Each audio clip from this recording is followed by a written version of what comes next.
Right now, the world's most critical energy choke point is physically paralyzed, and the global economy is bleeding.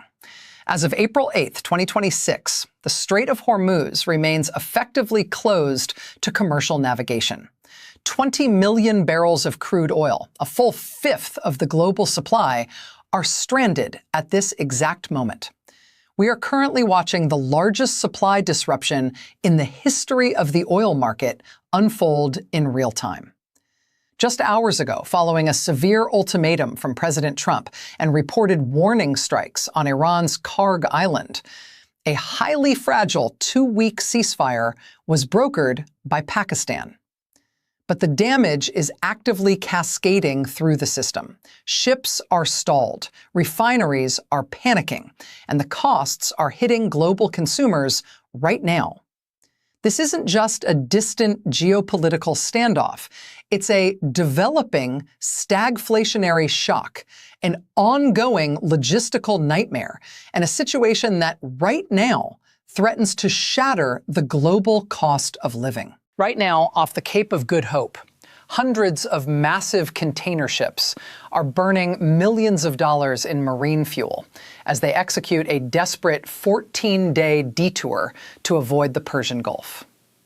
At this very moment in New York, diplomatic efforts are in total gridlock after China and Russia vetoed yesterday's UN Security Council resolution. The military reality on the water has forced the global maritime insurance industry to freeze coverage completely. You cannot move cargo through the Middle East right now, period. The clock is ticking on a tenuous 2-week pause in hostilities, but the economic bottleneck remains firmly in place. This event, currently unfolding, shatters the illusion of cheap, secure global supply chains, exposing the reality right now, on the ground, for everyday consumers. Right now, a desperate scramble for physical energy is underway across global markets. Brent crude is a holding at a staggering $126 per barrel. But the real panic is in the physical markets. As we speak, the West Texas Intermediate, WTI crude market, is in extreme backwardation, with prompt spreads widening to over $16 per barrel. What that means right now is that refiners are paying massive, unprecedented premiums just to get their hands on oil today.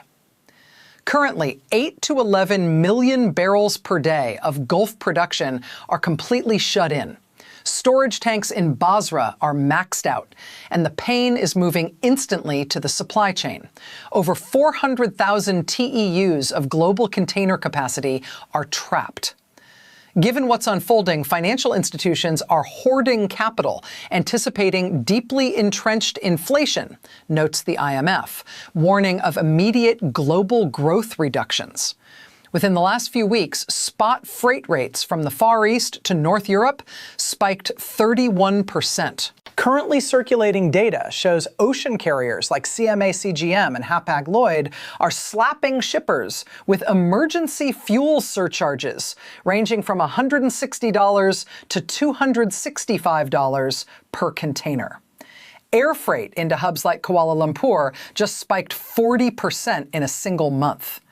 Every passing minute the strait remains closed, the CIF, cost, insurance, and freight tax multiplier, goes to work. Because customs duties are calculated on the total cost of shipping, inflated freight rates mean governments are mechanically extracting higher taxes on imported electronics, apparel, and food. As this situation continues to unfold, the stakes are escalating from a localized energy squeeze to a global, unavoidable tax on human survival. So how did we get to this point in the last few weeks? And what's breaking down today?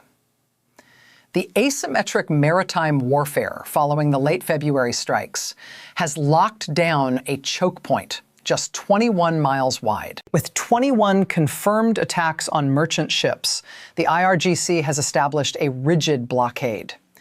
But the immediate fallout extends far beyond gasoline. The current reality is that critical industrial feedstocks are choking. Following recent strikes on Qatar's Ras Laffan complex, multiple helium plants are offline. Right now, 1/3 of the global helium supply, absolutely critical for semiconductor manufacturing, is gone. The microchips needed for tomorrow's cars and computers are facing production halts today. Furthermore, we are watching a catastrophic agricultural crisis develop in real time. The Middle East exports massive quantities of natural gas-derived fertilizers, like ammonia and urea. Latest analysis suggests the agricultural sector is walking into a brick wall. Just this week, urea prices at the New Orleans import hub jumped 32%. In heavily import-reliant nations like Malaysia, domestic fertilizer costs have skyrocketed by up to 150%. This loss, happening now, hits exactly during the critical spring planting season.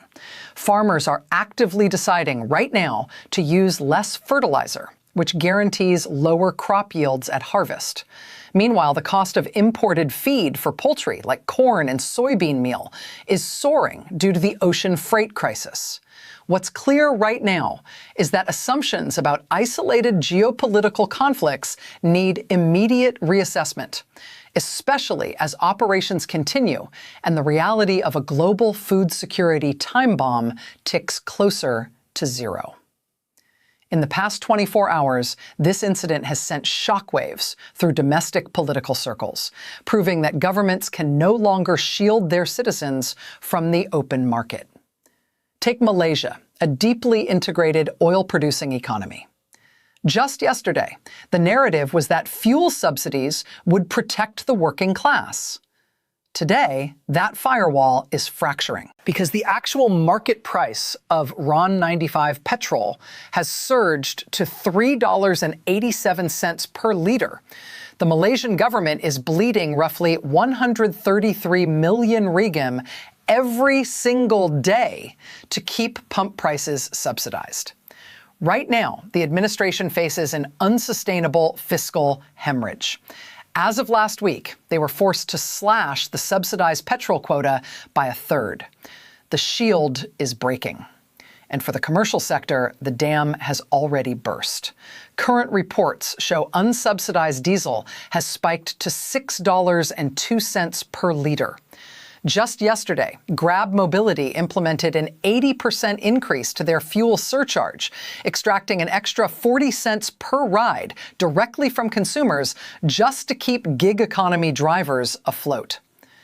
Meanwhile, electricity bills are quietly surging as utility companies slash automated rebates to cover the 140% spike in LNG spot prices.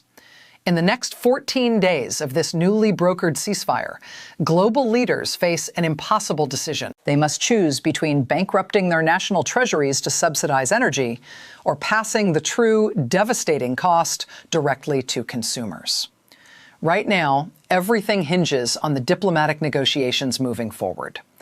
If the strait reopens in the coming days, supply chains will take months to untangle, but the immediate panic pricing will subside. If the ceasefire fails and the blockade expands, we will see unprecedented structural inflation that destroys long-term household wealth and retirement security globally. The decisions made in the next 2 weeks will determine whether this escalates into a devastating global recession or provides a diplomatic off-ramp. And the clock is ticking. So where do things stand right now?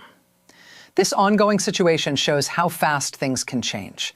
Just weeks ago, global oil markets were oversupplied and comfortable. Today, the world is fundamentally short on crude, fertilizer, and shipping capacity. At this moment, over 8 million barrels of daily oil production are shut in. Freight rates are compounding the cost of all imported goods. Utility safety nets are being aggressively rolled back. The baseline cost of living is rising faster than wages can possibly track. What we're watching in real time is the rapid dismantling of the cheap, frictionless global economy. The next critical moments will show whether the 2-week ceasefire holds or shatters.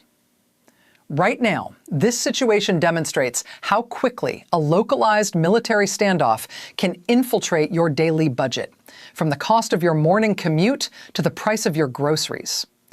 In the coming days, we'll see whether this becomes a permanent turning point for global inflation or if cooler heads prevail.